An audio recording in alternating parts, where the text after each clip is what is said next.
जिसे एक पल की फुर्सत नहीं है खेत खलियान से, जिसे मतलब नहीं एक पल की भी दुनिया के इस मायाजाल से। वो कोई सुख सुविधा का इंतजाम नहीं करता, वो जो पेट भरता है सबका, खुद अपनी पेट की परवाह नहीं करता। निकल पड़ता है बिना चप्पल पैर, बिना रुकने का ठिकाना लिए, इस चिंता के साथ कि कहीं देर हुई तो ये बर्बाद हो जाएगा, वो बर्बाद हो जाएगा। जब वो संभाल लेता है सब कुछ तो उसे बर्बाद करने उसका रास्ता तय करती है सरकार। जब वो संभाल लेता है सब तो उसे बर्बाद करने उसका रास्ता तय करती है सरकार। जो रास्ता हर बार उसी जंतर मंतर पर आकर रुकता है जहाँ से दिखता है उनका कितना मजबूरी में होना कि आज वो सड़क पे है, अपने खेत से दूर, अपने परिवार से दूर, अपने प्रेम से दूर। किसान और सरकार के बीच मौन व्रत की जंग, किसकी होगी जीत? नमस्कार, मैं रोहित सिंह। टीकी चर्चा पे उस समाज की चर्चा होगी जिस समाज ने इस देश को खड़े रखने का काम किया।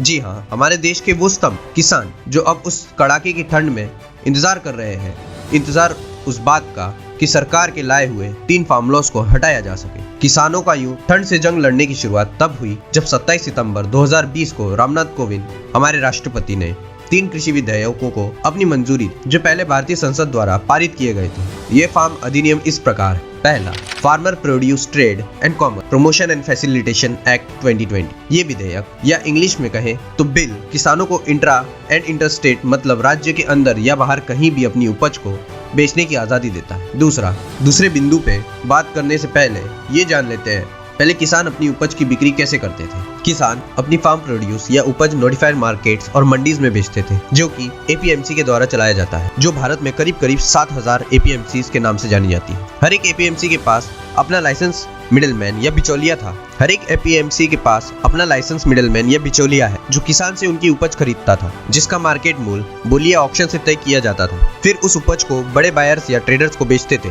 अब नया सिस्टम किसानों को बिचौलियों को हटाने और बड़े इंस्टीट्यूशनल खरीदारों को डायरेक्ट बेचने की आजादी देती है। अब किसानों का पक्ष ये है कि बड़े खरीदार के पास रिसोर्स और बार्गेनिंग पावर ज्यादा होती है, यानी वो अपनी मनमानी चलाएंगे। ज्यादातर किसानों के पास 2 हेक्टेयर से कम जमीनें हैं और उनके लिए बड़े खरीदारों से मोलभाव करना बहुत ही कठिन हो जाएगा। किसानों का कहना है कि ये एपीएमसी खत्म होने का रास्ता है, क्योंकि प्राइवेट मार्केट टैक्सेस बचाने के लिए प्राइवेट रूट अपनाएंगे। छोटे किसानों के पास स्टोरेज और ट्रांसपोर्ट की सुविधा नहीं है। ये काम बिचौलियों का था, जो अब किसानों की मुश्किलें बढ़ाएंगे। इस लॉ से स्टेट गवर्नमेंट को नुकसान भी होगा, क्योंकि जो टैक्सेस एपीएमसी से मिलते थे अब नहीं मिलेंगे और लाखों लोगों की नौकरियां जो एज अ मिडलमैन की तरह काम करते थे वो चले जाएगी। जैसे बीएसएनएल बंद हो गई और अब मार्केट मोनोपोली जियो और एयरटेल का है। अब बात करते हैं हमारे दूसरे अधिनियम, the farmers empowerment and protection agreement on price assurance and farm services act 2020। यह कानून किसानों को पूर्व सहमति मूल्य पर फसल का उत्पादन करने के लिए बड़े खरीदारों के साथ अनुबंध करने की अनुमति देगा, यानी किसान फसल की उपज एक तय दाम पे करेगा। इस अधिनियम से किसानों को ये डर है कि एमएसपी खत्म हो जाएगी, यानी वह न्यूनतम समर्थन मूल्य जो किसानों को उनकी फसल पर मिलता है वह खत्म हो जाएगा। किसानों की डिमांड एमएसपी को कॉन्ट्रैक्ट एग्रीमेंट से लिंक कर दिया जाए, जो सरकार नहीं कर रही।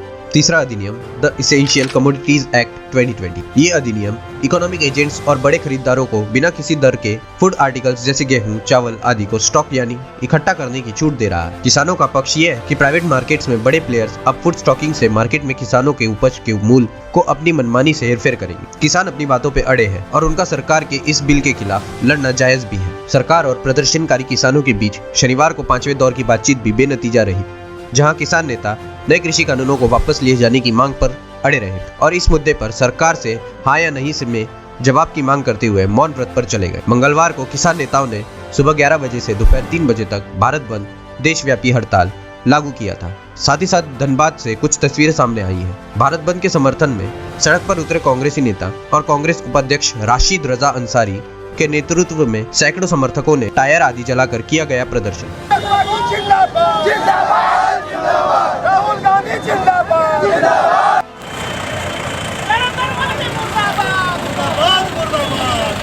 कांग्रेसियों ने केंद्र सरकार की जन विरोधी नीतियों को लेकर मोदी सरकार के खिलाफ जम के नारेबाजी की। कांग्रेस धनबाद जिला उपाध्यक्ष राशिद रजा अंसारी ने कहा, भारत बंद किसानों के समर्थन में है। देश के किसान 130 करोड़ आबादी के अन्नदाता हैं। उनके हक अधिकार को कुचलने के काम मोदी सरकार कर रही है। तीनों कृषि विधेयक किसान विरोधी हैं और इस विधेयक को वापस लिया जाना चाहिए।